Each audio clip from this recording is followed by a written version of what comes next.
அயலியும் அந்த ரவுடியை துரத்திட்டு போக, சரி யாரோ ஒருத்தர் வீடுன்னு நினச்சி துப்பாக்கி வச்சுட்டு அயலி நிற்க, யாராக இருந்தாலும் பயப்படுறவங்க துப்பாக்கி பார்த்துட்டு கூட நான் வச்சுக்கிறேன்னு சொல்லிட்டு ஒடுக்க வச்சுக்கிறாரு சிவா. அதுக்கப்புறம் போய் காலிங் பெல் அடிக்க கரெக்டாக இந்திராணி வந்து தொடக்குறாங்க. லவ் பேர்ட்ஸ் நீங்களா, நீங்கள் எப்படிங்க அது வந்து அப்படின்னு சொல்கிறாங்க. சரி சரி மாட்டி வந்திருக்கீங்க வாங்க அப்படின்னு சொல்லிட்டு கூட்டிகிட்டு போகிறாங்க.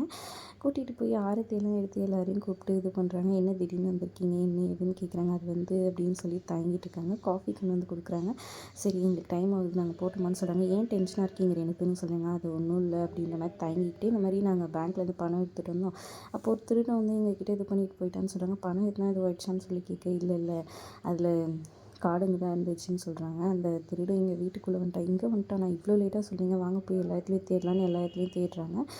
அப்போ கபிலன் ரூமில் வந்துட்டு அந்த ப்ரூஸ்லி இருக்கான். யாரும் நினச்சி முதல்ல கபிலன் அடிக்க வர, அப்புறமா ப்ரூஸ்லி தான் தெரிஞ்சுட்டு நீ எதுக்கு இங்கே வந்தேன்னு சொல்ல போலீஸ் துரத்திட்டு வந்தான், அதனால தான் சொல்லிட்டு கூல் டவுனாக சொல்லிட்டு இருக்காங்க. கரெக்டாக அவங்க அக்கா வந்து கதவு தட்ட பயந்துக்கிட்டே திறக்கிறதுக்கு கொஞ்சம் நேரம் ஆகுது. கரெக்டாக திறக்க வர நேரத்தில் வந்துட்டு அவங்க சித்தியும் அத்தையும் வரதை பார்த்தோன்னா அயலி கடகடன்னு கீழே வந்துடுறாங்க. அவங்க சித்தியும் அத்தையும் முறைச்சி பார்த்துட்ருக்குறாங்க.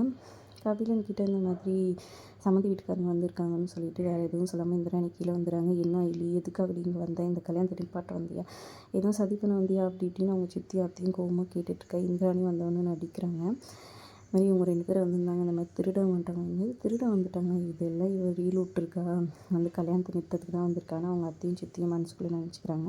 அவங்க அத்தை கோவமாக பேசி இவங்க 2 பேரும் எப்போவுமே இப்படி தான் விளையாடிப்பாங்கன்னு அவங்க சித்தி வந்துட்டு நடிக்கிறாங்க. அப்படியே என்னம்மா திருட எதுவும் பண்ணிட்டானா, உனக்கு எதுவும் அடிபட்டுச்சா, உங்களை துரத்திட்டு வந்தானா அப்படி இப்படின்னு கேட்க எல்லாருமே ஷாக்காகி பார்த்துட்ருக்காங்க.